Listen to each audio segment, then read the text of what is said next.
सबको जय श्री कृष्ण, जय सिया राम, जय श्रीमन नारायण, जय जय श्री राधे। ठाकुर जी की बड़ी कृपा है। प्रत्येक दिन जो भगवत सत्संग में व्यतीत होता है, वास्तव में जितना क्षण, जितना समय हमारा भगवत सत्संग में, भगवत अनुभव में व्यतीत होता है, वही वास्तविक क्षण है। बाकी के समय तो हम लोग अनधिकारी चेष्टा कर रहे हैं। इस धराधाम पर आकर के अन्य विषयों का चिंतन कर रहे हैं। इसका मतलब वो हमारा वास्तविक समय नहीं है। जितनी देर हम भगवत चिंतन में रहते हैं, वही हमारा असली क्षण व्यतीत होता है। हमारे कई आचार्य चरण तो कहते हैं, जितनी देर हम भगवत अनुभव में रहते हैं, उतनी देर ही हम जीवित हैं। बाकी के समय हम लोग मरणासन व्यक्ति के समान हैं, या फिर कहें जानवरों के समान हैं। हम पर बड़ी कृपा है ठाकुर जी की, और ये कृपा बनी रहे कि भले ही संसार में रहते हैं, गृहस्थाश्रम में रहते हैं, परिवार में रहते हैं, सबके बीच रहते हैं, लेकिन फिर भी हर दिन हमसे सत्संग ठाकुर जी करवा ही लेते हैं। इसकी बहुत बड़ी कृपा है ठाकुर जी की हमारे ऊपर। साल के 365 दिन में से 350 दिन तो ठाकुर जी सत्संग करवाते ही हैं। बाकी के कुछ शेष दिन इधर उधर चले जाते होंगे, नहीं तो साल के 350 दिन हम कथा करते ही रहते हैं। और ये ठाकुर जी की बहुत बड़ी कृपा है। और हम तो बस हर बार यही मांगते हैं भागवत जी से कि ये बना रहे, चाहे दुनिया के लोग कई रोकें टोकें, कुछ भी करें, कोई सुने ना सुने, लेकिन हम सत्संग करते रहें, बस यही हमारी इच्छा है। ये भक्तमाल जी क्यों पहनते हैं गले में, पता है? हमारे यहाँ जब भक्तमाल जी की रचना हुई तो एक सेठ जी थे। वो सेठ जी गए और जयपुर में जाकर के प्रियादास जी के द्वारा रचित भक्तमाल जी की जो पोथी थी उसको मांगने लगे। क्यों? बोले भाई, जीवन में हम कभी श्रवण तो कर नहीं पाए, कभी इसका अनुभव तो कर नहीं पाए, कम से कम इतना ही कर लें कि जो ग्रंथ है उसको सुन तो नहीं पाए हैं, उसको अपनी छाती पे ही रख लेंगे। प्राण निकलते समय छाती पर ये रहेंगे तो इसमें जितने भक्त हैं वो कृपा करेंगे। तो आपने भक्तमाल जी की प्रति लिखवाई और दूसरी प्रति अपने घर ले गए। अपने घर वालों से जाकर के बोले, मुझे तुम लोगों से कुछ नहीं चाहिए, जितनी जमीन चाहिए तुम्हारे नाम कर दूंगा, जायदाद तुम सब में बांट दूंगा, बस एक काम कर देना। बोले क्या? जब मेरे प्राण निकले ना तो ये पोथी रखी है अलमारी में, इसको निकाल के मेरी छाती पर रख देना, बस। असली घटना है, वही हुआ। जब उनका अंतिम समय आया, उनके सारे बच्चे सामने आ गए और सबने आगे कहा, पिताजी अंतिम इच्छा बता दीजिए। तो बोल नहीं पा रहे थे, बस इशारा कर रहे थे अलमारी की तरफ।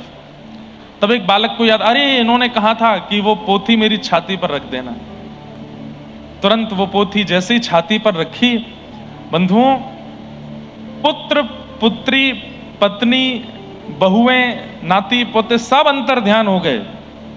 श्री सूरदास जी महाराज, कुम्मनदास जी महाराज, श्री स्वामी हरदास जी महाराज, हितरवंश महाप्रभु, श्री गोस्वामी तुलसीदास जी महाराज, भक्तिमती मीराबाई, कर्माबाई, करमेती बाई, जितने चरित्र हैं भक्तमाल जी में और उसमें जितने भक्त हैं, सब भक्त चारों तरफ प्रकट हो गए। और प्रकट होकर के उन सेठ जी से बोले, चलो तुमको लेकर के चलें निज वृंदावन में, निकुंज में लेकर के चलें। और वे सब भक्तजन उन सेठ जी को लेकर के निकुंज में गए। प्राण निकल गए, लेकिन सब भक्तों के साथ वो गए। तब से हमारे वृंदावन में भक्तमाल जी को गले में पहनते हैं, और ऐसे पहनते हैं कि ये छाती पर रहें, क्या पता कब प्राण निकल जाएं। तो जब भी अंतिम समय हो, जब भी प्राण निकलने का समय आवे, उस समय सब भक्त हमारे सामने प्रकट हो जाएं। हम लोगों ने जीवन में कुछ अच्छा तो किया नहीं है, ना हम लोगों से नियमित रूप से जप हो पाता है, ना भजन हो पाता है, ना कथा सुन पाते हैं, ना सेवा कर पाते हैं, कुछ कर तो पाते नहीं है। कम से कम इसके गले में पहन के मृत्यु तो अपनी सार्थक कर लें। इसलिए गले में भक्तमाल जी पहनते हैं।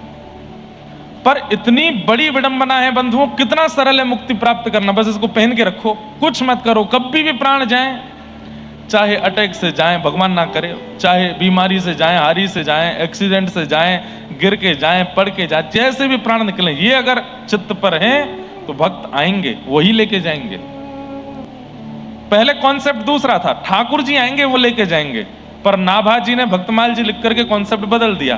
बोले ठाकुर जी तो कई बार गुण अवगुण देख करके आते हैं, कई बार ये सोच के आते हैं ओहो ये अवगुण वाला है, इसके पास नहीं जाऊंगा। भले ही इसने कथाएं सुनी, कथाएं करवाई, अनुष्ठान किए, लेकिन फिर भी मेरे को इसका ये दोष दिखाई दे रहा है, मैं इसके पास नहीं जाऊंगा। लेकिन भक्त तो बड़े करुणामय होते हैं, जब प्राण निकलते हैं तो भक्त लेकर के जाते हैं, ठाकुर जी से कहते हैं उद्धार करो इसका। ठाकुर जी कहते हैं इसमें इतने दोष हैं। बोले चाहे जितने दोष हों उद्धार कीजिए। क्यों? जीवन पर्यंत भक्तमाल जी को गले पर धारण किया। अब सोचो कितना सरल है, कितना सरल है, लेकिन इसमें भी कर्म फूट जाते हैं हम लोगों के। इतना सा नियम है कि केवल भक्तमाल जी धारण करो तो भोजन शुद्ध रखो, वो भी नहीं कर पाते हम। इतने पत्र आते हैं मेरे पास में, हर पत्र में अधिकतर लोगों का यही प्रश्न है कि महाराज जी हम कंठी कैसे पहने, घर में तो ऐसा बनता है, ऐसा बनता है। और एक बात बोलूं, बुरा नहीं मानिएगा, और जगह तो प्याज लहसुन के प्रश्न आते हैं, पर बंबई में उल्लासनगर में तो सीधे मांस का ही प्रश्न आता है, घर में मांस बनता है। अब बताइए भैया, देखो प्याज लहसुन पर एक बार को छूट है, वैसे तो छूट नहीं है लेकिन फिर भी है, क्योंकि वो तामसिक पदार्थ है, ठाकुर जी के भोग में नहीं आता, इसलिए उसको पाना निषेध है। उसमें दुर्गंध है, इसलिए उसको पाना निषेध है। उसको प्राप्त करने, उसका पान करने वाला, सेवन करने वाला कभी भी भगवत भक्ति में आगे नहीं बढ़ पाएगा, जहां है वहीं रुक जाएगा, इसलिए उसका पान करना, उसका सेवन करना निषेध है। और सबसे बड़ी बात, गीता जी में भगवान कहते हैं भुंज्यते ते त्वघम पापात ये पचन्त्यात्म कारणम। अपने लिए जो भोजन बनाते हैं, मेरा बिना भोग लगाए जो पा लेते हैं, वो एक प्रकार से अपना पाप खा रहे हैं। वो प्याज का भोग ठाकुर जी को लगता नहीं, तो अगर हम उसको पाएंगे तो कहीं ना कहीं पाप ही खा रहे हैं। अच्छा, पाप कैसे है? मान लीजिए आपने गंगा स्नान किया, आपने तीर्थ यात्राएं की, आपने कथा सुनी, आपने किसी भी रूप से अपने पापों को नष्ट किया, तो पाप नष्ट हो गया। लेकिन जैसे ही आपने तामसी पदार्थ खाया, तो तामसी पदार्थ खाने से पाप नहीं लगता, पर पूर्व का जो नष्ट हुआ पाप है वो दोबारा खुल जाता है, दोबारा अंकुरित हो जाता है, इसलिए उसको खाना निषेध है। साधकों के लिए निषेध है, भक्तों के लिए निषेध है, प्रेमियों के लिए निषेध है, जिनका उद्देश्य भगवत प्राप्ति है उनके लिए निषेध है। कोई एक्स्ट्रा पाप नहीं लगेगा, पर पूर्व का जो नष्ट हुआ पाप है वो जरूर दोबारा प्रकट हो जाएगा। लेकिन यहां तो सीधा आता है मेरे पास में कि महाराज जी घर में मांस बनता है, अब क्या करें? भैया भक्तमाल जी बिल्कुल मत पहनना। हम लोग पुण्य नहीं कर सकते, भजन नहीं कर सकते, नाम नहीं कर सकते, भगवत सेवा नहीं कर सकते, कोई बात नहीं, लेकिन कम से कम अपराध तो नहीं करना है। हमसे सेवा नहीं बन पाती, नाम जप नहीं बन पाता, भगवत आराधन नहीं बन पाता, कोई बात नहीं, लेकिन वो तो बन ही नहीं पाता, ऊपर से अपराध और कर रहे हैं, वो तो बिल्कुल नहीं करना है। गले में इनको धारण करना है, रसोई में छिलका भी ना आ जाए असद वस्तु का, तो ही धारण कीजिएगा, नहीं तो धारण मत कीजिएगा। और मांस तो बहुत दूर की बात है। मुझे एक वेदना होती है, हम जब यहाँ आते हैं कथा करने के लिए, तो एक रास्ते से हम आते हैं, वहां मुझको कुछ कटे पटे जीव दिख जाते हैं, वो आंख बंद तो कर लेता हूं मैं, लेकिन बहुत वेदना होती है।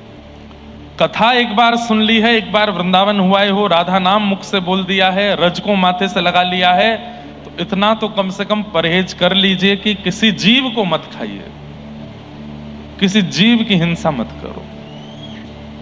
ये भक्तमाल जी गले में धारण करने का मतलब है आप समस्त वैष्णव भक्तों को अपने चित्त में धारण कर रहे हो। उसके बाद यदि आचरण में अशुद्धि आएगी तो कितना उनको कष्ट होगा, वो आपसे कुछ नहीं कहेंगे, कष्ट होकर के वो जब जाएंगे उसका जो अपराध होगा वो आपको लगेगा। इसलिए ये पहले सार्वजनिक नहीं था, सबको नहीं बताया जाता था कि गले में पहनना है, पर अब बताने लगे हैं तो इसका नियम भी है।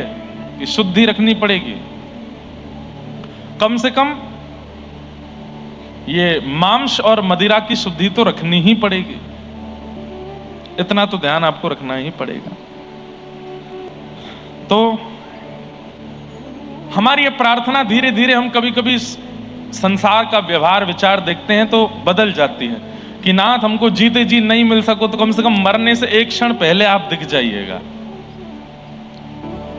तो हम तो उपाय बता सकते हैं कि ऐसे भगवत दर्शन हो सकता है, ऐसे भगवत अनुभव हो सकता है, पर उसके कुछ प्रोटोकॉल्स हैं, उनका पालन तो करना ही पड़ेगा ना, उनका ध्यान तो रखना ही पड़ेगा ना। ये भी नहीं चलेगा कि गले में भक्तमाल पहन ली, बोल अब तो अंतिम समय में भक्त आ ही जाएंगे, अब चाहे जो मन करे वो करो ना। भाई किसी की गाड़ी उधार पर लेकर के आए हो तो उसको साफ करना, उसमें डीजल भरवाना, उसमें उसको तेज गति से ना चलाना, उसको संभाल के रखने की जिम्मेवारी भी तो है। इसलिए भक्तमाल जी गले में पहन भले ही लेना, और इसमें अगर आप वृंदावन से बनवाते हैं ना तो इसमें व्रज की रज भी होती है, व्रज की रज भी है, भक्तमाल जी भी हैं और भगवान नाम भी है, कहीं कहीं गीता जी भी होती है। ये गले में पहन तो लीजिए पर इसके नियमों का ध्यान रखिए। आचरण, व्यवहार और बुद्धि में फिर तामसिकता नहीं आनी चाहिए, ऐसा ध्यान रखो। कुछ प्रश्न आए हैं। मैं माला करते समय आपकी कथा सुनती हूं और कथा के बिना वो ध्यान नहीं बन पाता। कथा सुनते समय मन विरह से भर जाता है और लगता है बस माला होती रहे, कथा चलती रहे। क्या है करना उचित है? बहुत बढ़िया है। कथा सुनते सुनते माला करना और बढ़िया है, कम से कम मन व्यथित नहीं होता। एक बार को मान लीजिए कोई ऐसा प्रसंग आया कि आप करते करते रुक गए, तो कम से कम माला रुकी भी तो ध्यान कहीं संसार में तो नहीं गया, कथा में ही गया ना। और फिर जैसे ही वो प्रसंग सुन लिया उसके बाद फिर प्रणाम करके करने लगे। तो कथा सुनते हुए कर सकते हैं पर माला चलती रहनी चाहिए। अच्छा एक बात, मंत्र नहीं कर सकते, कथा सुनते सुनते मंत्र मत करो। जैसे गुरु मंत्र मिला है या कोई और मंत्र प्राप्त है, वो कथा सुनते सुनते मत करो, उसमें तो ध्यान आपका केंद्रित होना चाहिए। माला करने का एक नियम होता है, आपको मन में निकुंज का निर्माण, आप सबको हमारी आवाज आ रही है? तो मन में एक निकुंज का निर्माण करना होता है और उस निकुंज में प्रिया प्रियतम विराजमान। माला कैसे की जाती है ध्यान से सुनो, आज बताते हैं एक विधि। हम अपनी विधि बता रहे हैं, इसमें आप अपने आचार्य, अपने गुरुओं से पूछ सकते हो, वो जैसा कहें वैसा करो। हमसे पूछ रहे हो तो हम अपनी विधि बताते हैं। हम जब माला करते हैं तो कैसे करते हैं? मौन हो जाते हैं स्नान के बाद। मौन हो जाने के बाद मन में हमारी गुरु परंपरा का द्वय मंत्र है, वो चलता रहता है और उतनी देर फिर ठाकुर जी का चिंतन बना रहेगा। गिरधर लाल जी की भुजा का, चरणों का, मुखमंडल का, नेत्रों का, कान का, उदर का, सब ये चिंतन आते रहेंगे बार बार चित्त में।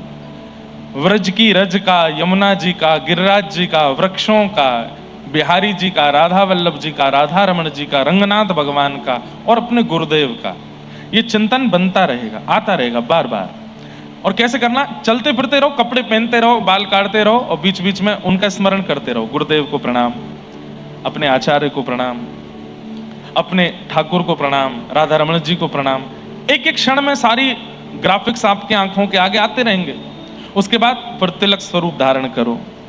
तिलक स्वरूप धारण करने के बाद में अब शिखा है, शिखा बांध लो।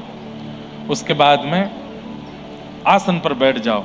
आसन पर बैठ करके बढ़िया इत्र हाथ में लगाओ, इत्र को पूरी माला पर लगाओ। माला की इत्र प्रसादी करके अपने अंग पर लगा लो, खूब सुंदर बढ़िया वाला इत्र। और उसके बाद नेत्र बंद करके नेत्र के भीतर एक सुंदर विचार बनाओ।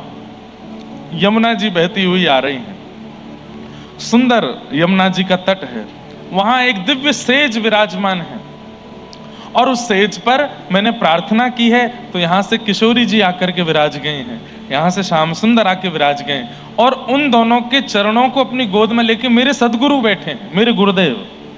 और गुरु के चरणों, गुरु की गोद में अपने प्रिया प्रियतम के चरण विराज रहे हैं और गुरुदेव धीरे धीरे चरण दबा रहे हैं। मैं सामने दृष्टा बन करके दर्शन कर रहा हूं और बस ये चिंतन प्रारंभ करते ही माला लगाओ, जप करना प्रारंभ करो। उस छवि को निहारते रहो, जप करते रहो। धीरे धीरे अपने आप कोई कोई गतिविधि होगी, ठाकुर जी कुछ बोल रहे हैं, श्री जी कुछ कर रहे हैं, गुरुदेव के नेत्रों से अश्रु आ रहे हैं, गुरुदेव बार बार चरण छू रहे हैं, करते करते करते करते अब ऐसी स्थिति में जब आप माला करोगे, 1 2 4 5 8 माला कब हो जाएंगी पता ही नहीं चलेगा, चलता ही रहेगा चलता ही रहेगा, और मन होगा और करूं। धीरे धीरे धीरे 6 महीना, हफ्ता, 6 महीना, साल, 1.5 साल, 2 साल जब व्यतीत हो जाएगा तो फिर क्या अनुभव हुआ करेगा कि अब गुरुदेव बैठे हैं किशोरी जी के, और हर बार वस्त्र अलग पहन के आए हैं, हर बार मौसम अलग है, हर बार यमुना जी का स्थान अलग है, हर बार वो निकुंज अलग है, कभी गिरिराज जी के पास है, कभी यमुना जी के पास है, कभी किसी घाट पर है, कभी किसी घाट पर है, कभी रात्रि है, कभी सांझ है, कभी सवेरा है। इस प्रकार हर ऋतु आदि परिवर्तित करते रहो जब जब नेत्र बंद करो। साल 1.5 साल बाद क्या होगा, गुरुदेव आपको बुलाया करेंगे, आओ तुम भी चरण दबाओ, और माला करते करते आप भी चरणों में पहुंच जाओगे। इस प्रकार अब बस इतना ही समझ लो, इससे आगे के और बहुत अनुभव होंगे, पर माला ऐसे करो। माला ये नहीं कि गुरुदेव ने कहा 8 माला करनी, 16 माला करो, फेर रहे हैं महाराज, खींच रहे हैं उसको, ऐसे माला का क्या फायदा, कोई फायदा नहीं। माला का एक नियम है, माला का एक भाव है, वो माला इसलिए करी जा रही है, इसलिए गुरुदेव ने आज्ञा की ताकि आप जहां हैं, जिस स्तर पर हैं, उससे थोड़ा ऊपर जाइए। लेकिन हम क्या कर रहे हैं, हम और नीचे गिर जाते हैं। क्यों? केवल उसको एक नियम मान करके करते हैं, नियम नहीं है वो। और जब तक माला नियम लग रही है, जब तक नाम नियम लग रहा है, जब तक ठाकुर सेवा नियम लग रहा है, मत करिए उसको। ये सब सौभाग्य है आपका। भाई विवाह के बाद जो गृहिणी है वो मांग का सिंदूर जबरदस्ती लगाती है, मन नहीं होता। गले में मंगलसूत्र जबरदस्ती पहनती है, मन नहीं होता। सास ससुर को प्रणाम जबरदस्ती करती है, मन नहीं है। घर के काम काज जबरदस्ती 100 सुनाते सुनाते करती है, तो फिर मन में भाव नहीं आएगा कि तो फिर ब्याह क्यों किया जब ये सब जबरदस्ती है। तो ब्याह किया है तो सौभाग्य मान करके सिंदूर लगाओ, सौभाग्य मान करके मंगलसूत्र पहनो, सौभाग्य मान करके घर को अपना मान के कार्य करो, सौभाग्य मान के माता पिता की सेवा करो। ठीक वैसे ही भगवान नाम भी एक सौभाग्यवती नारी की तरह करना चाहिए। वो सौभाग्य मानिए कि मैं तिलक धारण करूं, सौभाग्य मानिए कि मैं कंठी पहनूं, सौभाग्य मानिए कि मैं ठाकुर जी की सेवा करूं, सौभाग्य मानिए कि मैं नाम जप करूं। वो सौभाग्य लगना चाहिए। वो भार अगर लग रहा है तो मैं तो सलाह दूंगा 1-2 हफ्ते के लिए नाम मत करिए। जब तक भार लगे, जिस दिन भार लगे, आसन पर बैठ के लगे कि बहुत जल्दी में हूं और मुझसे हो नहीं पाएगा, मत करिए। इससे अच्छा तो करो मत, जब समय हो तब करो। पर यह भी एक गलत बात है कि हम ठाकुर जी के लिए समय नहीं निकाल पा रहे। कैसे भी करो करो। अच्छा, हमने अपने आचार्य चरण से पूछा, कई बार हमारे नियम नहीं बन पाते, हमारा नियम नहीं हो पाता, तो हमने अपने आचार्य चरण से पूछा कि हम क्या करें। व्यस्तता इतनी ज्यादा, इस बार उल्लासनगर में बहुत आराम कर रहा हूं मैं, नहीं तो दुनिया में अब जीने देते नहीं हमको लोग। उसमें भी मैं ऐसा क्यों कहूं, सबका प्रेम है, सबका भाव है, लेकिन वो प्रेम भाव में ये नहीं ध्यान रखते कि बेचारे ये भी इंसान ही हैं। हमसे कहेंगे महाराज जी एक बार हृदय से लगा लो, हम कहेंगे बेचारे का कैसा भाव है। हृदय से लगाते हैं, 2 घंटा बाद सोशल मीडिया पे वीडियो बन रही होती है उसकी कोने से। कितना हृदय में ठेस पहुंचती है कि मैंने तो हृदय प्रेम से लगाया था, पर उसको वीडियो बनवानी थी अपनी। गुरु को, आचार्यों को कंटेंट मत बनाइए, उनको आचार्य ही रहने दीजिए। हमें कभी कभी बहुत पीड़ा होती है कि हम भी एक कैरेक्टर बन गए हैं, बैठ जाओ मुस्कुराते रहो फोटो खिंचाओ। नहीं, आप हमारे साथ कर रहे हैं, हम अलाउ करेंगे, फिर कल को बड़े महापुरुषों से मिलोगे तो उनके साथ भी करोगे, वहां अपराध बनेगा फिर।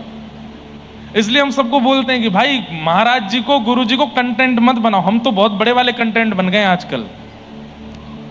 अब हमें ये लगता ही नहीं है कि कोई हमसे भाव से मिलने आए, सबके प्रति एक ही भाव लगता है, सब फोटो खिंचाने आए हैं। बिना फोटो के तो कोई मिलता ही नहीं है। ठीक है, आप कहेंगे महाराज जी स्मृति है, स्मृति तक रखो, फिर उसको प्रचार क्यों करना सब जगह, मत करो। कई माताएं बहनें तो बुरा नहीं मानना, वो तो ऐसे वीडियो बनवाती हैं जैसे मैंने उनसे एकांत में बैठ के कितनी बात कर ली हो। बाद में मुझे देख करके लगता है अरे राम, ये तो ऐसा लग रहा है कि 2 घंटा इनसे जो है गुफ्तगू की है मैंने। डर के मारे हम कई बार तो सोशल मीडिया खोलते नहीं, पता नहीं क्या डला होगा आज क्या डल गया होगा, आज कहां से क्या डाल दिया होगा। ऐसा नहीं करो। तो भैया कुछ भाव हम अपने मन के कहते हैं, इनका ध्यान रखा करो। माला का नियम बताते हैं, नाम का नियम बताते हैं, मानसी का नियम बताते हैं। और एक बात, सब चीज भूल जाइएगा, लेकिन एक बात याद रखिएगा, मानसी में गुरुदेव के साथ ही जाना है। ये चिंतन जब भी करना है गुरुदेव के साथ ही करना है, बिना गुरु के मत जाइएगा। गोपियां रास में बिना किशोरी जी के चली गई, इसीलिए ठाकुर जी अंतर ध्यान हो गए थे। इसलिए अपनी गुरु के साथ ही रास में, गुरु के साथ ही मानसी में प्रवेश करो। चिंतन जब भी करो अपने गुरुदेव को आगे रखो। और गुरु दीक्षा नहीं हुई है तो जिनके प्रति बहुत समर्पण है उनको गुरु मान के उनको आगे रखो। उससे क्या होगा, हमारा चित्त विकार युक्त है। आप करके देख लेना, बिना गुरु के मानसी में जाके देखना, थोड़ी देर बाद में ही वो दिखेगा जो नहीं दिखना चाहिए। लेकिन गुरु के साथ जाओगे तो मन को एक भय बना रहेगा, गुरुदेव खड़े हैं आगे, कुछ गलत चिंतन नहीं करना, कुछ गलत चिंतन नहीं करना। और सुनो, गुरुदेव के बाद भी अगर गलत चिंतन बन जाता है तो 6 महीना के लिए पॉज ले लो, मानसी में ही मत जाओ। अपना आचरण शुद्ध करो, भोजन शुद्ध करो, अन्न शुद्ध करो, विचार शुद्ध करो, उसके बाद जाओ। हमारे यहां मानसी सेवा को बहुत बड़ी प्रणाली माना गया है। प्रत्यक्ष सेवा से ज्यादा लाभकारी मानसी सेवा है। तो जिन बहन जी का ये भाव है कि वो कथा सुनते हुए माला करती हैं, अच्छी बात है, चिंतन करते हुए करो। वही प्रश्न है मेरा आपसे, ये प्रश्न है कि महाराज जी, जैसे मेरे पिताजी गलत भोजन रसोई में बनाते हैं तो मैं मेरे लाला के लिए बर्तन दूसरा रखी हूं, इसी रसोई से उनको 4-5 दिन के बाद भोग बना के उनको भोग लगाती थी। मेरे गुरुदेव ने कहा कि जिस रसोई में मांस बना हो उस रसोई में से भोग लाला को नहीं लगाना। बिल्कुल ठीक बात है, नहीं लगाना। क्या करें, वो ठाकुर जी को फलाहारी रखो, फल ही खिलाओ बस। अगर रसोई शुद्ध नहीं है तो केवल ठाकुर जी को फल और दूध इन पे ही रखो। आप बोलेंगे आपको कष्ट हो रहा है, उससे ज्यादा कष्ट तब होगा जब उस रसोई से भोग बन के आएगा। ठाकुर जी को बिल्कुल इससे बढ़िया फल पवा दो। और श्रीमद् वल्लभाचार्य जी महाराज ने अपने शिष्य को एक बहुत बढ़िया उपाय बताया था, वो हम आपको बता देते हैं। क्या?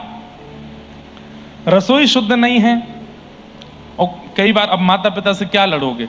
आजकल के माता पिता को लगता है ये गलत बात है, बालकों को ऐसा क्यों सिखा रहे हो कि मांस मत खाओ, ये मत खाओ, अंडा मत खाओ, मदिरा मत पियो।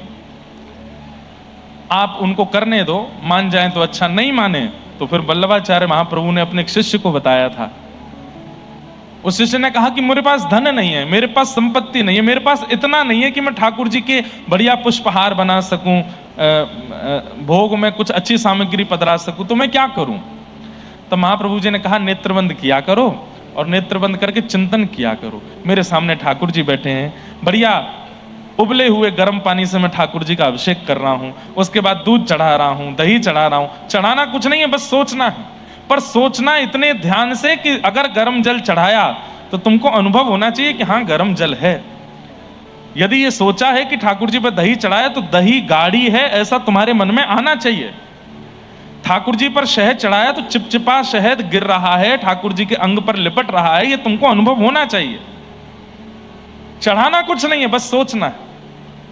उसने कहा ठीक है, ऐसे करके ठाकुर जी की जितनी महंगी चाहो उतनी महंगी सेवा करो। उसने कहा बहुत बढ़िया। घर गया, घर जाकर के चिंतन करने लगा, आहा सोने की चौकी है और सोने की चौकी पर मेरे ठाकुर जी विराजमान हैं। चांदी का पात्र नहीं, नहीं नहीं नहीं, चांदी का क्यों, सोने का है, उसमें दुनिया भर के हीरे लगे हैं चारों तरफ। अब सोच में तो कितनी भी महंगा सोच लो, कोई खर्चा तो है नहीं। बीच में मेरे ठाकुर जी बैठे हैं, सोने में मढ़ा हुआ शंख है, उसमें बढ़िया ताता जल, थोड़ा उष्ण जल मैंने ठाकुर जी के ऊपर डाला है। अब मैंने दूध पधराया है, अब मैंने पंचामृत पधराया है। अब ठाकुर जी को बढ़िया मैंने अपने हाथों से थोड़ा थोड़ा स्नान करा दिया, मार्जन किया है। गाल चमक गए मेरे लाला के, देखो कितने बढ़िया मुस्कुरा रहे हैं ठाकुर जी। अब बढ़िया स्नान करा करके पोंछ पांछ करके बढ़िया पोशाक पहनाई, महंगी वाली पोशाक, जड़ाऊदार है, हीरे नग आदि सब लगे हैं। ठाकुर जी को मुकुट पहनाया, महंगा वाला इत्र लगाया, पूरा देखो आंगन महक उठा है। सेवा कुछ कर नहीं रहा है, बस सोच रहा है। अब ठाकुर जी तैयार हो गए, चलो दूध भोग लगे। दूध भोग ठाकुर जी के सामने रखा है। 1 चम्मच मिश्री डाल दी, दूसरी चम्मच मिश्री डाल दी, 1 चम्मच और मिश्री डाली, मिला रहा, अरे दूध ज्यादा मीठा हो गया है, 1 चम्मच मिश्री निकाल देता हूं। जैसे ही निकालने लगा तो प्रत्यक्ष ठाकुर जी प्रकट होकर उसका हाथ पकड़ लिए। उसने आंख खोल करके देखा, जय जय जय जय, आप आगे। बोले, मैं ये कह रहा हूं कि तेरे असली की मिश्री लग रही है जो तू निकाल रहा है। अरे 3 चम्मच डाल दी, डाल ले दे, तेरा कुछ लग तोड़ ही रहा है, क्यों निकल रहा उसमें से। दौड़ करके अपने गुरुदेव के पास गया और जाकर के बोला, बोले जय जय, ठाकुर जी प्रकट हो गए। और प्रकट होकर के बोले, असली की मिश्री लग रही है जो निकाल रहा है। तो मानसी की सेवा, अगर घर में रसोई शुद्ध नहीं है तो ऐसे सेवा करो। ठाकुर जी के आगे खाली बर्तन रख दो और बर्तन में विचार करो, सामने चूल्हा है, चूल्हे पर खीर बनाई है, खीर बना करके 1 कटोरी में पधरा दी, कढ़ी बनाई, कढ़ी पधरा दी, पूड़ी बनाई, पूड़ी पधरा दी, ऐसे करके भोग लगाओ और प्रत्यक्ष रूप से ठाकुर जी को फल पवाओ। यही एक उपाय है और कोई नहीं। किसी को दीक्षा लेनी है पर उनकी भी यही बात है कि घर में, परिवार में मांस का सेवन करते हैं, सात्विकता नहीं है, तो क्या मैं दीक्षा ले सकती हूं? क्या ठाकुर जी हमें स्वीकारेंगे? ले तो सकते हैं, लेकिन आप जीवन में कभी सेवन मत करिएगा। और जैसे एक बहन जी को बताया, वैसे ये भैया भी उसी प्रकार का भाव रखें। आपने कल कथा में कहा था कि विरह चाहिए तो स्वयं कर, तो अगर ठाकुर जी ने दी तो तोड़ देंगे, परंतु अगर हमें टूटने की इच्छा हो तो कान्हा जी के प्रेम और विरह में कैसे प्राप्त करें उस विरह को। कल हमने इस विषय पे बहुत चर्चा की थी। अब विरह की चर्चा आज नहीं करेंगे, आज लाल जी का जन्मोत्सव है। देखिए तीसरी पर्ची, मेरा आपसे यह प्रश्न है महाराज जी कि मेरे पिताजी गलत भोजन करते हैं, सबके एक ही बात है, क्या करें बताओ। मतलब मांस कितना प्रिय है लोगों को, सोच करके मुझे डर लगता है। किन्हीं का भाव है कि गुरु जी मेरा विवाह होने वाला है, वह लोग पुष्टि मार्ग के संप्रदाय से हैं, परंतु मैंने मन से आपको गुरु माना है, मुझे आपसे ही दीक्षा लेनी है। मेरे होने वाले पति को आपसे दीक्षा लूं, उसमें वो राजी हैं, परंतु ससुराल के लोग बोले रहे हैं कि उनके ही संप्रदाय में दीक्षा लें। कोई बुराई नहीं है इसमें, आप हमें शिक्षा गुरु मान लीजिए और हम शिक्षा गुरु ही हैं। दीक्षा तो हम देने लगे क्योंकि बहुत बालकों का मन होने लगा था। बाकी आप किसी भी परंपरा में दीक्षा लीजिए, अगर और पुष्टि मार्गीय हो या गौड़िया वैष्णव हो, रामानंदी हो, वैष्णव कोई भी संप्रदाय से आप दीक्षा ले लीजिए, कोई दिक्कत नहीं है। हमारे प्रति भाव है, आप हमको शिक्षा गुरु मान लीजिए, हम आपको समय समय पर कथा सुनाते रहेंगे। अब आप हमसे दीक्षा ले लो, घर में उल्टे कलेश हो जाएं ब्याह के बाद, क्या फायदा है ऐसी दीक्षा का। तो ऐसी दीक्षा मत लो, वहीं दीक्षा लो जहां आपके घर वाले चाह रहे हैं और बढ़िया रहेगा। आदि आदि सब भाव हैं, सबको हम प्रणाम करते हैं। आज की मधुर कथा में प्रवेश करते हैं। परीक्षित महाराज को 7 दिन में मृत्यु का श्राप लगा है। क्यों? आखेट को वन में गए थे, शमिक ऋषि के गले में मरा हुआ सर्प डाल दिया। क्यों डाल दिया? जल की याचना की थी, पानी पिला दो, लेकिन ऋषि ध्यानस्थ बैठे थे तो इनको ऐसा लगने लगा कि ये ध्यान व्यान नहीं कर रहे हैं, पाखंड कर रहे हैं। मैं अधिकतर कथाओं में बताया करता हूं कि कलयुग का आपके ऊपर प्रभाव होगा तो सबसे पहले तिलकधारी, चोटीधारी, धोतीधारी, भगवत वैष्णव वेशधारियों के प्रति आपके चित्त में निंदा का भाव प्रकट हो जाए, समझ जाओ कलयुग आपके ऊपर आ चुका है। किसी भी भजनानंदी को देख करके आपके चित्त में उसके प्रति निंदा की भावना, उसकी हंसी उड़ाने की भावना अगर चित्त में आ रही है तो इसका मतलब ये कलयुग का प्रभाव है। बंधुओं, लेकिन एक बात बोलूं, अभी ना कलयुग थोड़ा चतुर होता जा रहा है। कैसे चतुर हो रहा है? व्यसन विषय की भावना में रहकर के कलयुग भजन करवा रहा है। जैसे मैंने ऐसा अनुभव किया है, कथा में अधिकतर आने वाले लोग वे मांस भी खाते हैं, मदिरा भी पीते हैं और कथा भी सुनते हैं। उनके चित्त पर इसका असर नहीं हो रहा है। अब ये क्या हो रहा है कलयुग क्या कर रहा है? बोले मैं तुमसे भजन भी करवाऊंगा, मंदिर भी ले जाऊंगा, तीर्थ यात्रा भी करवाऊंगा, और अंत में जो कलयुग के नियम है वो भी करवाऊंगा। मेरी बात को अन्यथा मत लीजिएगा।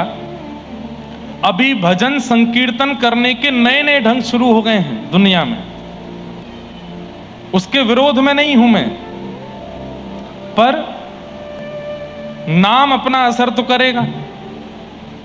अब आप आगे का नाम भजन रखो, पीछे का नाम कुछ और रखो, उसका मतलब क्या है? उसका मतलब तो वही है ना, उल्टा सीधा खाना पीना या अलग अलग व्यवहार करना। अब कथा का नियम क्या है? व्यास मंच पर व्यास जी बैठे, नीचे बिना किसी सपोर्ट के, बिना किसी व्यवस्था के सारे श्रोता बैठे और कथा सुन रहे हैं। ऐसे ही कथा चित्त में आ सकती है। अब कुर्सी लगी है, जूता पहन करके बैठे हैं, बगल बगल में जूस पीते जा रहे हैं, बीच बीच में चाय पीते जा रहे हैं, पकौड़ा उड़ाते जा रहे हैं, कोई बढ़िया भजन आया तो उसमें हाँ वह बहुत बढ़िया, अब मारो पैसे मारो, ये वाला सुनाओ। कैसे होगा? बस यही हो गया कि अब मुजरे में जो गाने बजते थे उसकी जगह भजन बजने लगे। हो तो वही रहा है।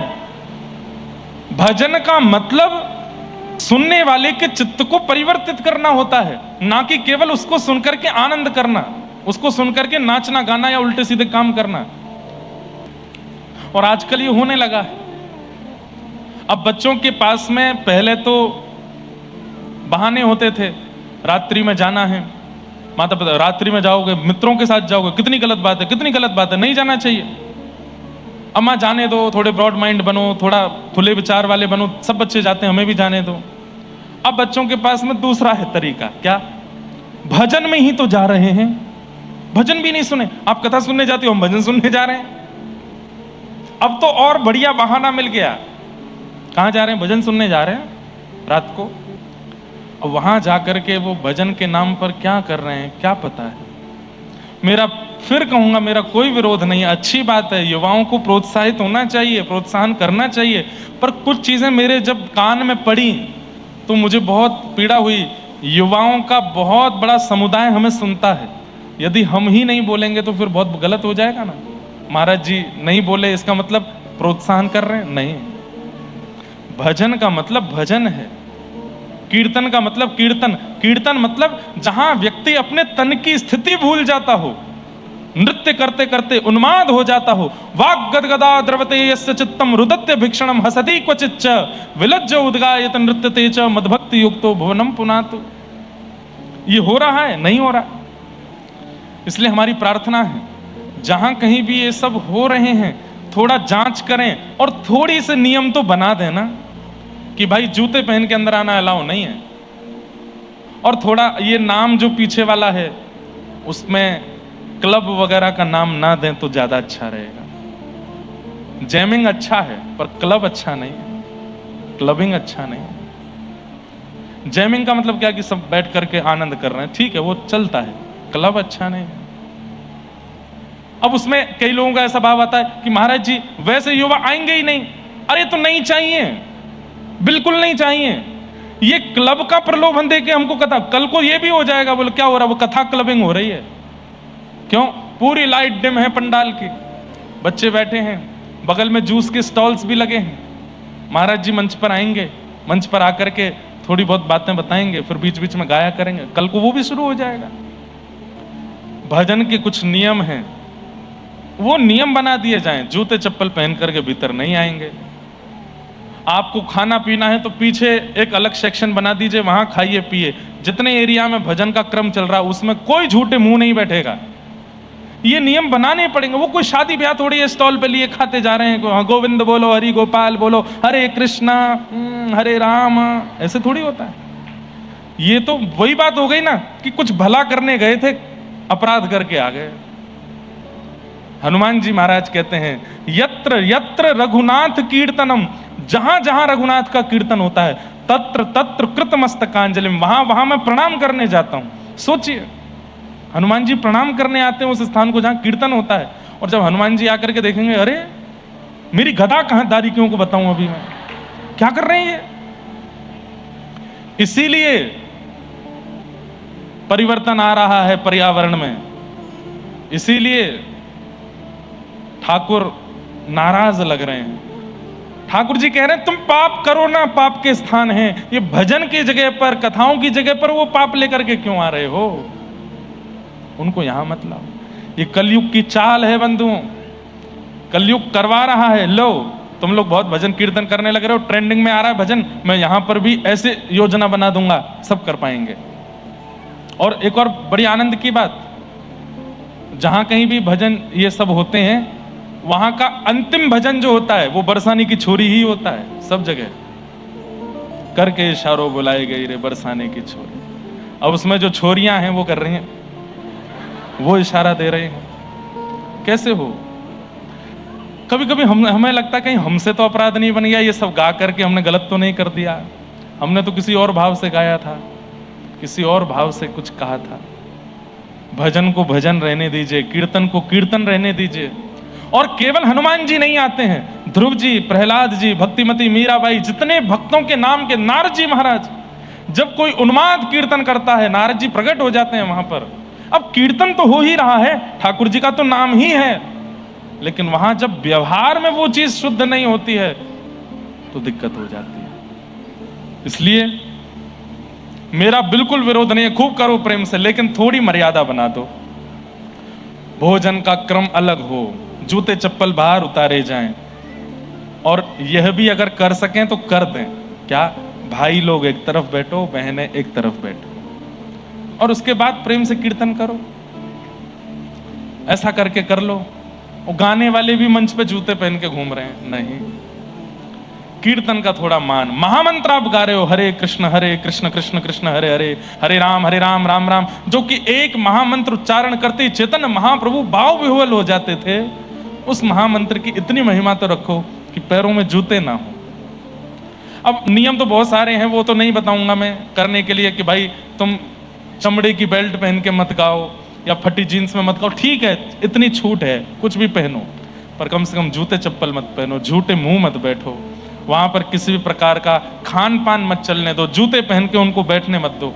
अरे अब इसमें क्या होता है पता है? 200 टिकट कम बिकेंगी, अरे ठीक है ना, नहीं चाहिए हमको भीड़, हमको वही चाहिए जो प्रेमी हैं और जो सुनना चाहते हैं। भजन की वैल्यू इतनी गिरा क्यों दी हमने कि तुम आओ बस सुनने के लिए? हम कैसे भी तुमसे गवाना चाहते हैं ना, कैसे भी नहीं गवाना है, मर्यादा में गवाना है।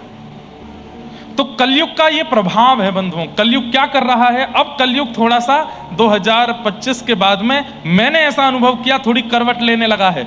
अब ये भजन के माध्यम से, अब ये कथाओं के माध्यम से, अब ये भक्ति के माध्यम से पाप करवा रहा है, और वो प्रारंभ हो चुका है।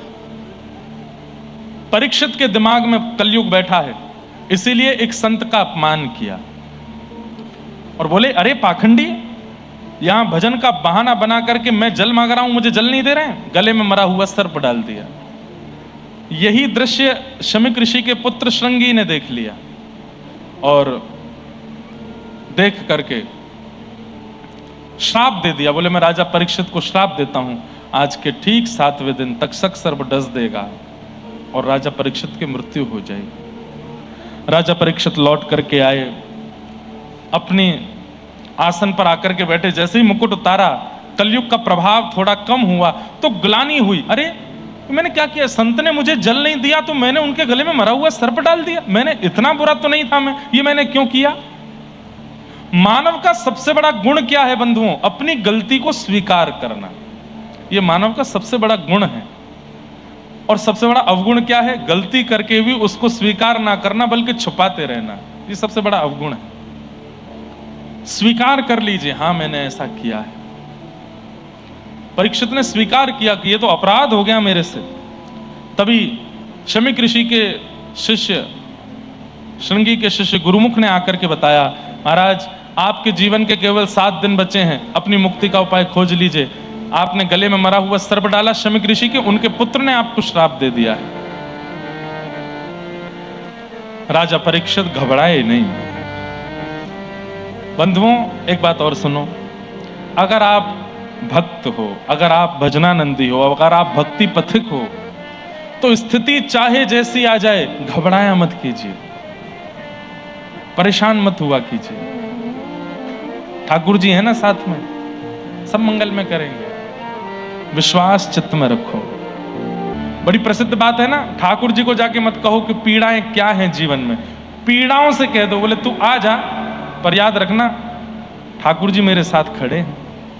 अरे पीड़ा तू आ जा, तेरे जितना मन हो उतनी आ जा, लेकिन याद रखियो मेरे साथ विठोबा खड़े हैं, और विठोबा तो खड़े भी ऐसे ही, आन दे, जितनी तूफान आवे, पीड़ाएं आवे, आंधी आवे, आन दे, तू पीछे खड़ा हो जा मेरे। जैसे व्यक्ति नाम गान करने लगता, ठाकुर जी आड़े आ जाते हैं, आगे आ जाते हैं, उसको पीछे खड़ा कर दे, तू यहां खड़ा रहे, मैं देखता हूं इसको। ऐसे बढ़िया बढ़िया भाव सब आपके लिए बन के आते हैं। सुनो, विचलित मत हो, परेशान मत हो, ठाकुर जी है ना साथ में। तो भक्त का स्वरूप है कि कितनी भी विषम परिस्थिति आ जाए वो विचलित नहीं होता। परीक्षित जी विचलित नहीं हुए। 7 दिन में मृत्यु का श्राप लग गया, तुरंत अपने पुत्र जन्मेजय को राज्य गद्दी पर बिठाया, मुकुट सिर पर पधरा दिया, बोले कि अब बेटा तुम संभालो, मैं जाता हूं। और पत्नी से बोले, देवी, पत्नी रोने लगी परीक्षित राजा की, आपको 7 दिन में मरने का श्राप लगा। तो राजा परीक्षित बोले, नकारात्मक नहीं सकारात्मक सोचो। देखो दुनिया में हर व्यक्ति को कभी भी मर जाना है, अगले क्षण भी उसकी मृत्यु हो सकती है, अगले घंटे भी उसकी मृत्यु हो सकती है, किसी भी क्षण हमारे प्राण जा सकते हैं। लेकिन तुम सौभाग्यवती हो, क्या तुम्हारे पति अगले 7 दिन में नहीं मर सकते?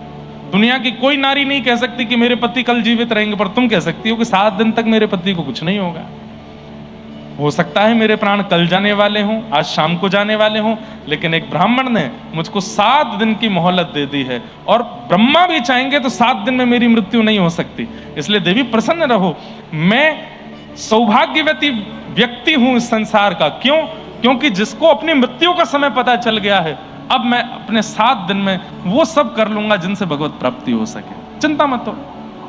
और राजा परीक्षित वन को चले गए। बंधुओं, परिस्थिति में सकारात्मक होना बहुत बड़ी बात है। आपके संपूर्ण भजन, कथा, धाम सबका पूरा जो है परीक्षण हो जाता है उतनी देर में कि आप कैसे हुए, क्या बात बोले, क्या कहे, क्या नहीं कहे। कई बार कथाएं, अनंत कथाएं सुनने वाला व्यक्ति भी विषम परिस्थिति में, मैंने देखा है, खूब अनर्गल बोलने लग जाता है, पूरा आपा खो देता है शरीर का। लेकिन विषम परिस्थिति में आप शांत हैं, आप मौन हैं, और आप धैर्यवंत होकर के जी रहे हैं। राजा परीक्षित वन में गए, अनेक संतों से कहा कि मेरी मृत्यु का उपाय बताइए, मुक्ति का उपाय बताइए। तभी वहां सुखदेव जी का आगमन हुआ, और सुखदेव जी ने आकर के कहा, राजन, परीक्षित जी ने चरणों में प्रणाम करते हुए कहा, भगवान, जल्दी मरने वाली की मुक्ति का उपाय क्या है, कृपा कर मुझे बताओ। परीक्षित जी चरणों में बैठे हैं, शुकाचार्य जी आसन पर बैठे हैं, और मानो परीक्षित बोल रहे हैं। व्रज प्रिय लगने लगे, किशोरी जी प्रिय लगने लगे, ठाकुर जी प्रिय लगने लगे। इस भयंकर संसार में जहां पर हमारे मन को अपनी ओर खींचने वाले हजारों चोर, लाखों चोर बैठे हैं, लेकिन इन सब चोरों के बीच से चोराग्र गणने के प्रति रुचि बन जाए, जिसकी वजह से बन जाए, उसके बार बार धन्यवाद रहना कि आपकी वजह से हमको ठाकुर जी प्रिय लगे, आपकी वजह से हमको व्रज प्रिय लगा, किशोरी जी प्रिय लगी। आज परीक्षित जी महाराज सुखदेव जी के चरणों में प्रणाम करते हुए कह रहे हैं, भगवान, मेरे जीवन के 7 दिन बचे हैं, कृपा करके बताइए मैं क्या करूं। तब सुखदेव जी महाराज कहते हैं, वरीयाने शते प्रश्नः कृतो लोकहितं नृप, आत्मवित् सम्मतः पुंसां श्रोतव्यादिषु यः परः। राजन, तुम्हारा जो प्रश्न है वो लोक हित के लिए बढ़िया है, लेकिन पर्सनली तुम्हारे लिए उचित नहीं है। क्यों? क्योंकि तुम पूर्व से ही भगवत प्राप्त हो, तुम्हारा जन्म बाद में हुआ है, भगवत दर्शन तुमने अपनी मातृ गर्भ में पहले किया है, तो मुक्ति तो तुमको वैसे ही मिल जानी है। कहने की बात, तिलक धारण करने वाले, नित्य कंठी माला पहनने वाले, एकादशी करने वाले, कथाएं सुनने वाले भी अगर ये पूछने लग जाते हैं कि महाराज जी मेरा उद्धार कैसे होगा, उद्धार तो हो गया। तिलक धारण करते हो, कंठी पहनते हो, एकादशी करते हो, उद्धार तो हो गया। अब ये प्रश्न मत करो कि उद्धार कैसे होगा, अब तो ये प्रश्न करो कि जितने दिन हम जीवित हैं उतने दिन में हम ऐसा क्या करें कि ठाकुर जी का अनुभव हो जाए। उद्धार तो होना निश्चित है, तिलक नित्य लगाते हो, कंठी नित्य पहनते हो, एकादशी नित्य करते हो, उद्धार होना निश्चित है, इसमें कोई संशय ही नहीं है। लेकिन अब बस ये पूछिए कि नाथ उद्धार तो होगा, मुक्ति तो मिलेगी, वैकुंठ तो मिलेगा, गोलोक धाम तो मिलेगा, पर जीते जी अवस्था में भगवत प्रेम कैसे मिले, कृपा कर ये बताओ। और इसका एक ही उपाय है बंधुओं, ठाकुर जी को जो प्रिय लगता है, ठाकुर जी को जैसा व्यवहार, जैसा गुण, जो विचार प्रिय लगते हैं वो करो। हम एक उपाय बता दें, अपने ठाकुर जी को नित्य भक्त चरित्र सुनाओ। हमने बहुत लोगों के ये नियम धारण करवा भी दिए, और जिनके नहीं हुए उनसे हम निवेदन करते भी हैं, नित्य अपने ठाकुर जी को रात्रि में सुलाने से पहले भक्तमाल सुनाया करो। आप भक्तमाल नहीं सुना सकते तो हम इतने सारे भक्तों के चरित्र सुनाते हैं, यहाँ याद कर लो, और वहां जाके ठाकुर जी को इत्र लगाते लगाते, सेज सजाते सजाते, ठाकुर जी को सुलाते सुलाते किसी भक्त का चरित्र सुनाओ। भक्त का चरित्र जब ठाकुर जी सुनते हैं बड़े राजी हो जाते हैं। अब होता क्या है, जैसे बालक को एक रात लोरी सुना दो, सब लोग इधर देखो, अच्छी वाली लोरी सुना दो बालक को, तो बालक अगले दिन फिर कहता है फिर से सुनाओ ना, कुछ सुनाओ, तो अगले दिन फिर सुना दो, तीसरे दिन वो फिर, महाराज वो अपने माता पिता को छोड़ के आपके पास ही सोएगा, क्यों, मुझे लोरी सुना, आज भी कोई कहानी सुना दो। ठाकुर जी को रात्रि में भक्तों का चरित्र सुनना बहुत प्रिय लगता है। आप नित्य सुनाना प्रारंभ कर देंगे तो ठाकुर जी सब छोड़ छाड़ के उल्लासनगर भाग के आया करेंगे, बोले वो भक्त मेरे को रोज नित्य कुछ सुनाता है, वहां चलो। और अगर आपने नहीं सुनाया तो देखना उस रात्रि स्वप्न में ठाकुर जी रूठे रूठे आएंगे, आज नहीं सुनाया कुछ भी, आज नहीं बताया कुछ भी। नित्य सुनाया करो ठाकुर जी को, बहुत प्रिय लगता है ठाकुर जी को। एक भक्त चरित्र है राम प्रसाद जी का, बहुत अच्छा चरित्र है राम प्रसाद। इनके जो पिताजी थे उन्होंने विरक्ति ले ली थी, वन में जाकर के राम राम राम राम भजते थे। एक दिन राघव जी प्रकट हो गए और राम जी प्रकट होकर के बोले, दो शब्द बोलेंगे तुमको मानना पड़ेगा। तो राम प्रसाद के पिताजी बोले, भगवान आप मेरे सामने आ गए और मैं क्या मांगूं? बोले लेकिन हम कुछ चाहते हैं वो तुमको करना पड़ेगा। तो राम प्रसाद जी बोले आज्ञा करो। राम प्रसाद जी के पिताजी बोले आज्ञा करो। तो राम जी बोले विवाह कर लो। तो ये तो बड़े व्याकुल हो गए, बोले कि मैं सब छोड़ छाड़ करके इनकी शरण में आया और ये कह रहे हैं ब्याह कर लो। और ठाकुर जी अंतर ध्यान हो गए। अब वो जो विरक्त हुए थे बेचारे वापस घर आ गए, तो गांव के लोगों ने बड़ी हंसी उड़ाई, बोले बन आए सन्यासी, हो गई श्रद्धा पूरी। और वो दुनिया को कैसे बताएं कि ठाकुर जी बोले कि वापस घर जाओ ब्याह करो। अब तो इतनी उनकी हंसी उड़ने लगी, वो जब सुबह सुबह सब्जी मंडी जाते लोग बात कहते, अरे आप तो सन्यासी हो, भूखे पेट रह लो, अभ्यास हो गया होगा, याद आ गई आलू के पराठों की, आ गए लौट के। बोले ये तो मैं घर लौट के आया हूं तो इतने विवाद हो रहे हैं, मैं ब्याह करूंगा तो क्या होगा। 1 साल 2 साल निकल गए, राम जी की आज्ञा उनको रोज स्वप्न में आती, विवाह करो। और कैसे करूं? अब विवाह तो तब किया जाए जब कोई संबंध लेके आवे। अब संबंध वाले सब यूं सोचते हैं इसका कोई पता तो है नहीं, कभी विरक्त हो जाता है, लौट के घर आ गया, इससे ब्याह करना भी चाहिए कि नहीं। तो बेचारे ढीठ बन करके, थोड़े बेशरम से बन के खुद ही चले गए। 1-2 ब्राह्मणों के यहाँ गए, ब्राह्मणों ने स्वागत किया, आओ आओ आओ बैठो, क्या आप दूध पियोगे? बोले जी। कैसे आना हुआ? आपके घर में लाली है? बोले मतलब आपकी पुत्री है? बोले हाँ है। तो ब्याह हो गया? बोले नहीं। तो करना है आपको? बोले हाँ करेंगे। कोई है लड़का तुम्हारी नजर में? हम कैसे हैं, हमसे ही कर दो। तो हंसने लगते, अरे भाई तुम कैसी बात करते हो, तुम तो बाबा जी बन गए थे। बोले अब नहीं है बाबा जी, अब लौट के आ गए। बोले भाई तेरा कोई भरोसा नहीं है, तू पूरे गांव को छोड़ के गया था भजन करने के लिए, वापस लौट के आ गया। नहीं करेंगे तुमसे ब्याह।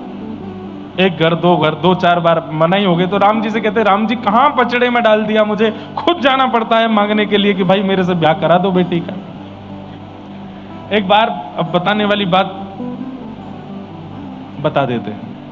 एक बार हमारे स्कूल में एक प्रोग्राम हुआ था एनुअल फंक्शन में, और उसका नाम था 2036, वर्ष 2036। एक प्ले हुआ था और उसका मोटिव यह था कि सबको पुत्र पुत्र ही चाहिए, पुत्री किसी को नहीं चाहिए।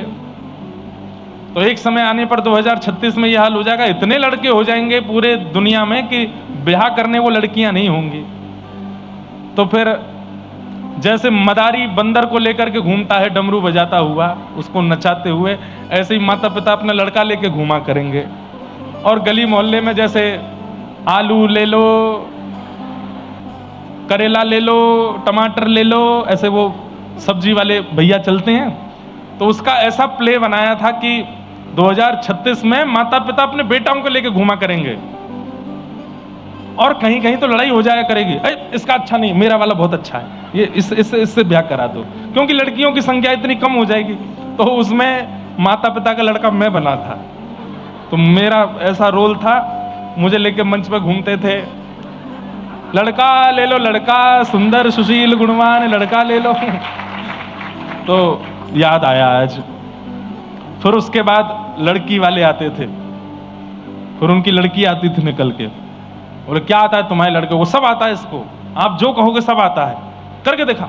तो फिर मैं कभी पोंछा बर्तन करके दिखा दूं। बोले नाचना आता है कि नहीं? वो नाचना भी आता, नाच के दिखा दिया।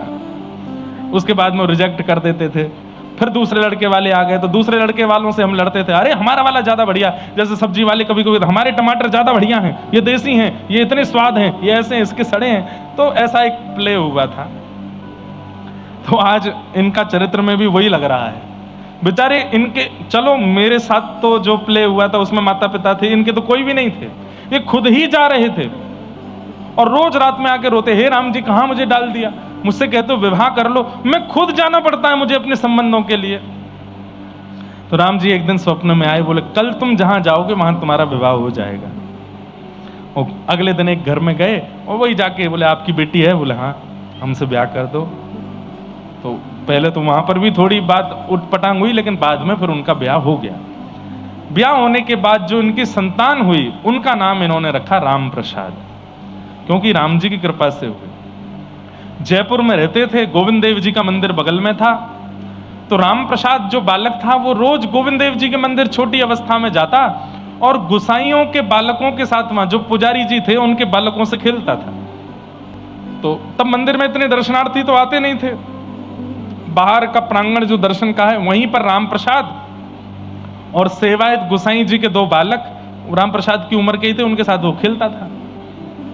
खेलते खेलते कभी कभी नजर पड़ती गोविंद देव जी पर, तो गोविंद देव जी को देख करके बोलता तुम क्यों खड़े रहते हो, तुम भी आ जाओ, आ जाओ खेलो हमारे साथ। ऐसे गोविंद देव जी को बुलाते। तो वो जो गुसाई जी के दो बालक थे वो कहते ये नहीं आएंगे। बोले क्यों? अरे हम कितनी बार इनको बुला चुके, ये आते नहीं, भीतर ही खड़े रहते हैं, चंदन फोटा इत्र लगा करके पूरे दिन ऐसे ही खड़े रहते हैं। तो राम प्रसाद जी को ऐसा लगता था ये लाडला बालक है, जैसे लाडले बालक होते हैं ना, उनकी माताएं तैयार करके घर में ही रखती हैं, बाहर नहीं जाने देती। ऐसे ही राम प्रसाद जी बोले लाडला बालक है। तो राम प्रसाद जी कभी कभी चिढ़ा चिढ़ा के खिलाते थे, देखो हमको तो गोटी खेलने में इतना आनंद आता है, हम तो ऐसे खेलते हैं, हम तो, तुम बैठे रहो भीतर ही। एक दिन वो गुसाई जी के जो दो बालक थे वो अपने नानी के घर चले गए और राम प्रसाद जी अपनी गोटी लेकर के आए और मंदिर में आके थोड़ी देर प्रतीक्षा करते रहे। जब गुसाई जी के बालक नहीं आए बहुत देर तक, तो उनसे ही बोले गोविंद देव जी से, आप ही आ जाओ, आज तो वो दोनों भी नहीं आए खेलने, मेरा मन ही नहीं लग रहा है, अकेले कैसे खेलूं गोटी, आप आ जाओ ना मेरे साथ। अरे एक बार खेल के तो देखो, आपको नहीं अच्छा लगे कल से मत आना, एक बार आओ तो सही बाहर, देखो ऐसे खेलते हैं, ऐसे खेलते। अब थोड़ी देर खेलने के बाद फिर राम प्रसाद जी ने क्या किया, अब गोटी में कोई नियम होता है कि ये गोटियां हैं, इसको ऐसे मारना है। तो मार करके राम प्रसाद जी बोले अच्छा ठीक है तुम मत आओ खेलने, लेकिन मैं तुम्हें बोलता हूं वो वाली गोटी अगर तुमने मार के दिखा दी तो मैं अपनी सारी गोटियां तुमको दे जाऊंगा। अब जैसे ही ठाकुर जी को रोज इतना कहते, इतने शुद्ध पवित्र हृदय से छोटा सा बालक बुलाता है। एक पुजारी जी बैठे बैठे वहां सोते रहते थे और एक दरबान बाहर बैठा रहता था। ठाकुर जी ने दोनों के साथ में लीला करी। दरबान को तो बहुत तेज भूख लगी तो वो भागा भोजन करने, और जो पुजारी जी बैठे थे उनका पेट खराब हो गया तो वो चले गए शौचालय के लिए। यहाँ पुजारी जी गए, वहां दरबान गया, सब चले गए, अकेला राम प्रसाद खेल रहा था और ठाकुर जी से कह रहा आओ आओ ये मार के दिखाओ। इतने में ठाकुर जी बंसी तो रखी नीचे और अपना फेंटा कस के बोले हे राम प्रसाद आता हूं मैं, और गोविंद देव जी कूद के सामने आ गए। अब तो वो राम प्रसाद उनको देखे, ठाकुर जी बोले जल्दी दे जल्दी दे, जल्दी गोटी दे। गोटी उसकी ले ली और लेकर के ठाकुर जी ऐसे पकड़े, एक आंख बंद करके मारे, और जो जो गोटी वो बताए सब ठाकुर जी उड़ाते जामे, इधर से उधर इधर से उधर। और राम प्रसाद के, तुम इतना अच्छा खेलते हो, फिर खेलने क्यों नहीं आते हमारे साथ, इतना बढ़िया तो खेलते हो। ठाकुर जी बोले बात मत बना, जल्दी कर, समय नहीं है मेरे पास। और दोनों खेलते रहे। इतने में ही दरबान लौट के आने लगा, यहाँ पुजारी जी भी स्नान ध्यान करके वापस आने लगे। तो ठाकुर जी ने क्या किया, जल्दी से अपनी पीताम्बरी में सारी गोटियां समेट करके वो भर के गए और भीतर जाके फेंटा में बांध के खड़े हो गए। अब दूर वहां पे वो राम प्रसाद खड़ा है, अरे खुद तो गयो, मेरी गोटी और ले गो भीतर, मेरी गोटी चाहिए, मेरी गोटी चाहिए। अब तो रोवे सो रोवे। पुजारी जी आए, हे राम प्रसाद क्यों रोता है, मेरी गोटी ले गया, मेरी गोटी ले गया, इसके पास मेरी गोटी रखी है। बाहर से दरबान आ गया, इसको तो मैं बताता हूं, रोज आ जाता है यहाँ पे ऊधम मचाता है, क्यों रो रहा है, मैं नहीं आऊंगा कल से, मेरी गोटी लेके गया भीतर, इससे मेरी गोटी मांगो। पुजारी जी आदि बोले भग जाए यहां से, नहीं तो तेरे को बताएंगे अभी। बोले मैं चला जाऊंगा, पहले मेरी गोटी दिलवाओ इनसे। पुजारी जी बोले इन पे कहां है गोटी, कोई गोटी नहीं है। अरे इनकी गोटी वो फेंट है ना जहां पे बंसी रखते हैं, वहां देखो किनारे से बढ़ रही है, वो फेंटा खोल के देखो, उसमें गोटी रखी है मेरी। पुजारी जी बोले तेरे कहने से फेंटा खोलूंगा मैं। राम प्रसाद बोले मैं जीवन में नहीं आऊंगा यहां खेलने, पर मेरी गोटी दे दो। ये तो बहुत बड़ा चोर है, वैसे खेलने नहीं आता था, आज मेरी गोटी लेके भाग गया। जब बहुत रोए तो पुजारी जी बोले ले अभी खोल के दिखाता हूं। जैसे ही फेंटा खोला, फेंटा खोलती सारी गोटियां नीचे। अब तो पुजारी जी देखें और गोविंद देव जी को देखे, जय जय, सच में गोटी खेल के आए। राम प्रसाद जी तो रो रहे, मेरी गोटी दे दो, मैं नहीं आऊंगा कल से खेलने। पुजारी जी के नेत्र सजल हो गए और जाके बोले ये सच में आए थे। बोले हाँ, कैसे आए थे। बोले आप कहीं चले गए थे और उसके बाद मैं इनको रोज बुलाता था आ जाओ आ जाओ, पर मैं नहीं बुलाऊंगा, ये तो बहुत बड़ा चोर है। और इसने अपनी बंसी ऐसे रखे और जोर से छलांग मारी ऊपर से नीचे, और यहाँ ये गोटी उड़ा, ये गोटी उड़ा, ऐसे गोटियां उड़ा उड़ा के गया और आपके आने से पहले मेरी सबरी गोटी लेके भाग गया।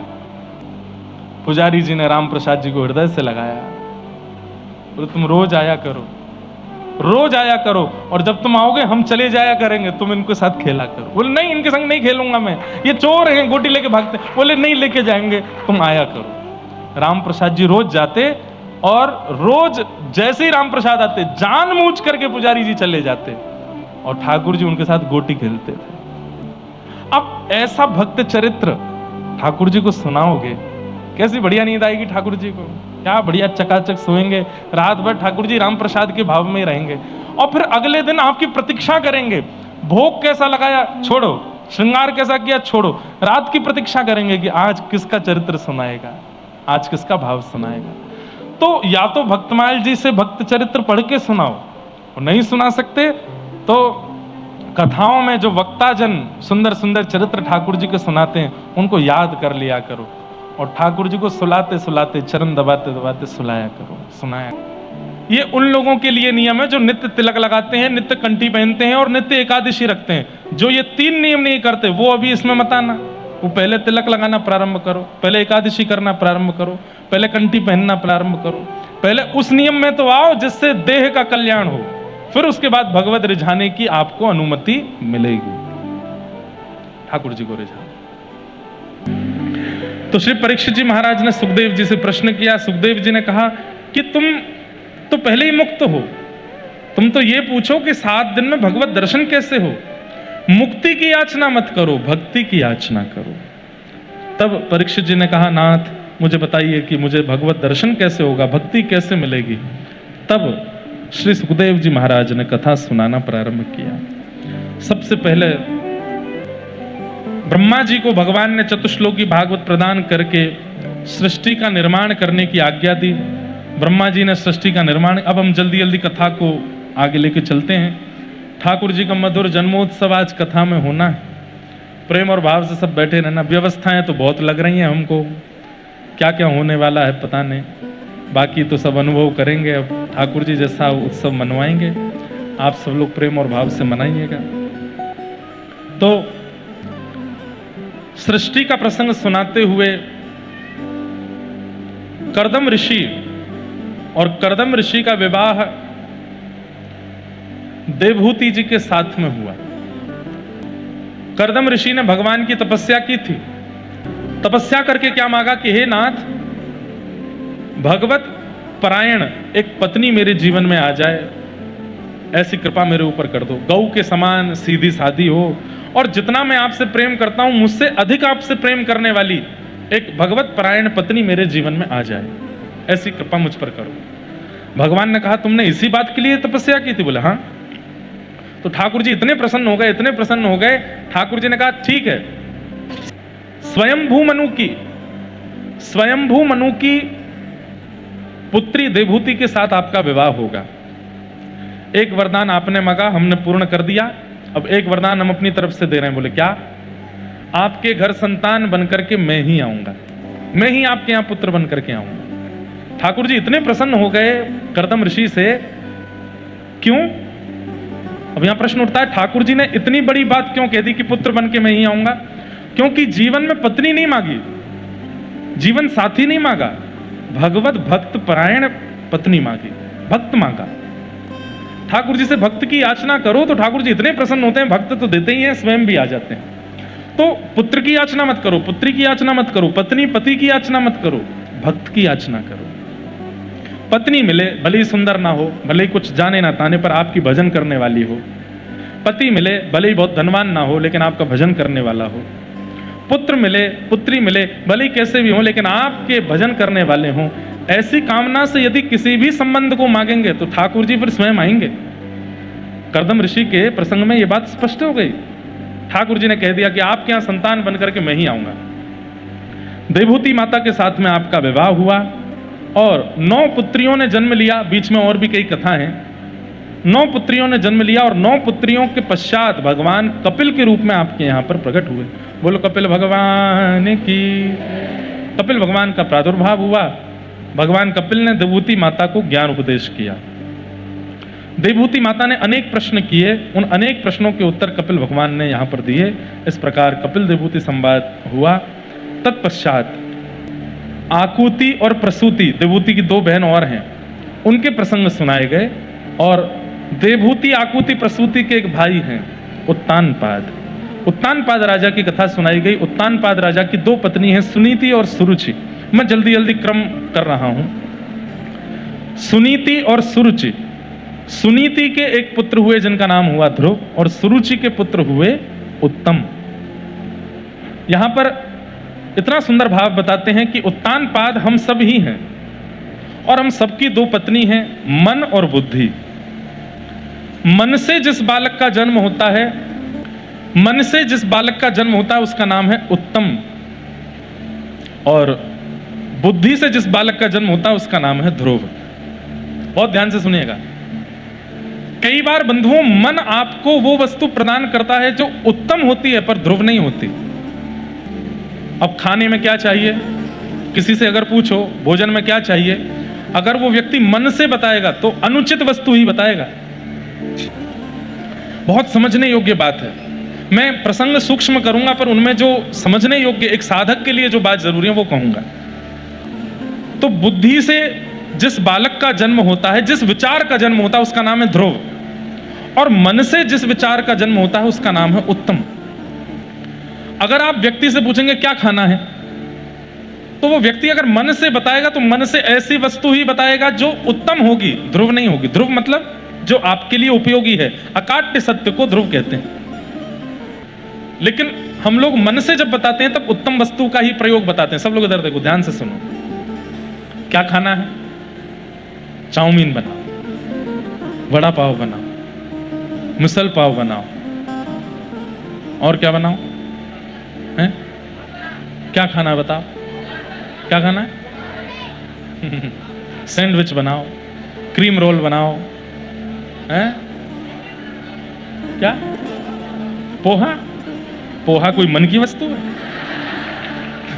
पोहा कोई मन की वस्तु है? ब्रेड रोल बनाओ, ब्रेड पकौड़ा बनाओ, पिज्जा बनाओ। देखो सबके मन खुल खुल के आ रहे हैं। बुद्धि कभी नहीं कहती, बुद्धि कभी नहीं कहती कि ये खिलाओ। व्यक्ति भयंकर भूख में हो और बहुत जल्दी में हो तो पता क्या कहेगा, दाल चावल हैं? बोले दाल नहीं है, बस चावल है। तो एक काम करो, चावल में ही घी डाल करके थोड़ा सा चीनी डाल के दे दो, थोड़ा नमक मिर्ची डाल के दो, कुछ भी दो। बुद्धि क्या कहती है? पेट भरना है। पर मन क्या कहता है? स्वाद चाहिए। पेट भरे चाहे नहीं भरे, शरीर खराब हो चाहे हो, स्वाद चाहिए। हमको उल्लासनगर में खूब बढ़िया बढ़िया सामग्री खाने को मिलती है, रोज कुछ नया मिलता है। होता तो ज्यादा गरिष्ठ नहीं खाते हैं, पर कुछ अलग ही होता है, वो कभी देखा ही नहीं होता। ऐसी वस्तु बनती है, साईं खिलाते हैं पीछे ले जाके, ऐसी बढ़िया बढ़िया वस्तु ले जाएंगे। एक बार तो क्या खाया था, वो लाल लाल होता है फल, उसको क्या बोलते हैं? तरबूज, खरबूज, हाँ वाटरमेलन। उसमें कुछ दही वही डाल के कुछ खाया था। बना तो बढ़िया डिश बनती है, लेकिन कुछ अलग ही होगी। और कोई ऐसी नहीं कोई ज्यादा शरीर को नुकसान पहुंचाना, लेकिन कुछ अलग ही बन के आता है।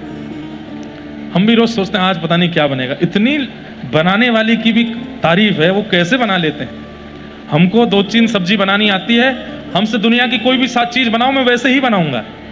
जैसे एक सब्जी बनानी आती है, पहले उसमें घी डालो, फिर उसमें राई डालो, फिर उसके बाद उसमें थोड़ी सी हींग डालो, फिर थोड़ी सी मिर्च डालो, फिर उसके बाद थोड़ी करी पत्ता डाल दो, बढ़िया छौंक लगाओ, फिर उसमें थोड़ा टमाटर काट के डाल दो, और फिर उसके बाद उसको थोड़ी देर करने के बाद उसमें थोड़ी हल्दी डालो, नमक डालो। देखा मुंह में पानी आया अभी। फिर उसके बाद उसमें पनीर डालो, आलू डालो, जो डालना। अब मेरे को ये आता है, अब दुनिया की कोई भी सब्जी बनाऊं मैं ऐसे ही बनाता हूं, वो एक जैसा ही स्वाद लगेगा सबका। बस पनीर होगा, किसी में आलू होगा, किसी में कुछ होगा।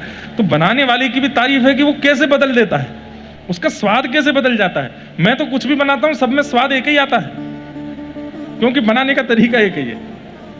तो बात हम बहुत आगे चले गए, पर बात ये हो रही थी कि मन से अगर पूछोगे तो मन हमेशा वो वस्तु खाने के लिए कहेगा जो स्वाद में अच्छी हो। शरीर को पोषण कर रही है, शरीर को भा रही है कि नहीं, इससे मन को कोई मतलब नहीं है। पर बुद्धि क्या कहती है?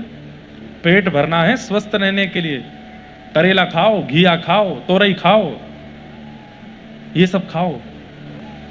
तो मन क्या देता है? उत्तम। और बुद्धि क्या देती है?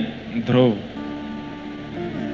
कई बार मन के मार्ग से यदि आप ठाकुर जी को प्राप्त करना चाह रहे हो तो मन ले तो जाएगा वृंदावन, पर वृंदावन में जाकर के भी वृंदावन का ही रहे, इस मन का कोई भरोसा नहीं। 4-5 बार वृंदावन जाने के बाद ये मन अभिमान भी करने लग जाएगा, अरे हमसे बड़ा तो कोई साधक ही नहीं, उल्लासनगर में मुझसे बड़ा कौन भक्त। 6 महीने में 5 बार वृंदावन जाता हूं मैं, अभिमान कर ले। मन लेकर के तो जाएगा सदगुरु के पास, मन लेकर के तो मुझे दीक्षा चाहिए, अभी एक्साइटमेंट हो रहा है, अच्छा लग रहा है, मुझे चाहिए। पर जब तक बुद्धि ना बोले तब तक मत करिए। और बुद्धि को समझा दीजिए कि ये आवश्यक है। और जब बुद्धि कहने लगे कि नहीं यही मेरा देखो मन कैसा है, मन वृंदावन लेकर के जाएगा पर उल्लासनगर की यादें संग लेकर के जाएगा। वापस जाना है, वापस जाना है, वापस जाना है, यहीं नहीं रहना है। राधा रमन जी को देखना, राधा वल्लभ जी देखने, प्रेमानंद जी महाराज का दर्शन करना, वृंदावन परिक्रमा करनी, यमुना गोते लगाने, गिरिराज जी दर्शन करने, फिर वापस जाना है। मन ऐसे लेके जाएगा। पर बुद्धि एक बार जाना है, फिर लौट के नहीं आना है। और लौट के जाना भी है, लौट के जाना भी है तो शरीर जाएगा, पर मन बुद्धि चित्त सब में ये वृंदावन ही रहेगा 24 घंटे। बुद्धि से ध्रुव मिलता है, मन से उत्तम मिलता है। अभी क्या होता है, आप मन से आते हो, पर मन आने के बाद अब बुद्धि लगाइए, बुद्धि को नतमस्तक कीजिए ठाकुर जी के चरणों में। बुद्धि को उपयोगिता बताइए ब्रजमंडल की, गुरुजनों की और कथा की। बुद्धि में जब तक रटन नहीं आएगा, नहीं तो मन तो बहुत विचलित कर देता है। एक बात मैं कथा में कहा करता हूं, आप भी अगर अनुभव करेंगे तो आपको भी शायद ये बात लगे। कोई बहुत बड़े ज्योतिषाचार्य न्यूज चैनल पर आकर के कल उद्घोषणा कर दें क्या कि आज 9 तारीख है, आगामी 11 तारीख को सुबह 11 बजे से लेकर के रात्रि 6 बजे तक ऐसे योग आ रहे हैं कि कोई कितने भी बड़े पाप कर ले उसको कोई पाप नहीं लगेगा। कोई ज्योतिषाचार्य कहते हैं 11 बजे से शाम 6 बजे तक कोई कितना भी पाप कर ले उसको कोई पाप नहीं लगेगा। क्या होगा? यहां हम अकेले बैठे रह जाएंगे, आधी से ज्यादा पब्लिक तो भाग चुकी होगी, और जिन लोगों ने कभी दुष्कर्म करने का सोचा भी नहीं था वो भी कर आएंगे। 6 बजे से पहले कर चलो। क्यों? चिंतन में चलता रहता है दुष्कर्म, लेकिन हमको पाप पता है, पाप है, पाप है, पाप है, मना किया है, शास्त्रों में मना है, आचार्य मना करते हैं, ग्रंथ मना करते हैं, इसलिए नहीं करना है। पर मन तो चाहता है कि कर ले, पर नहीं, मना किया, गुरुजनों ने मना किया, आचार्यों ने मना किया, नहीं करना है। जिस दिन ऐसी उद्घोषणा हो जाएगी कि महाराज, और मैंने 11 से 6 तो बहुत लंबा समय बता दिया, केवल इतना कह दिया जाए 11 बजे से 11:30 बजे तक आधा घंटे में कोई कितना भी पाप करे, क्या होगा पता है? पूरे भारत की पीला पानी खत्म हो जाएगा। पीला पानी जानते हैं? पीने वाला खत्म हो जाएगा। क्यों? आबाल वृद्ध वनिता सब पी जाएंगे, छोटे बालक भी कहेंगे हमको भी थोड़ी सी पिलाओ, आज पाप नहीं लगेगा। बूढ़ी बूढ़ी मैया बिना दांत वाली, बेटा नरक तो जाना ही है, स्वर्ग तो जाना ही है, एक घूंट तो पिला ही दो। ऐसी स्थिति बन जाएगी, है कि नहीं महाराज जी? अगर व्यक्ति को कह दिया जाए कि इसमें पाप नहीं लगेगा इस दिन इतनी देर में, उतनी देर में तो जाने तबाही मच जाएगी पूरी दुनिया में। ये तो थोड़े बहुत हम बचे हुए हैं कथाओं की कृपा से।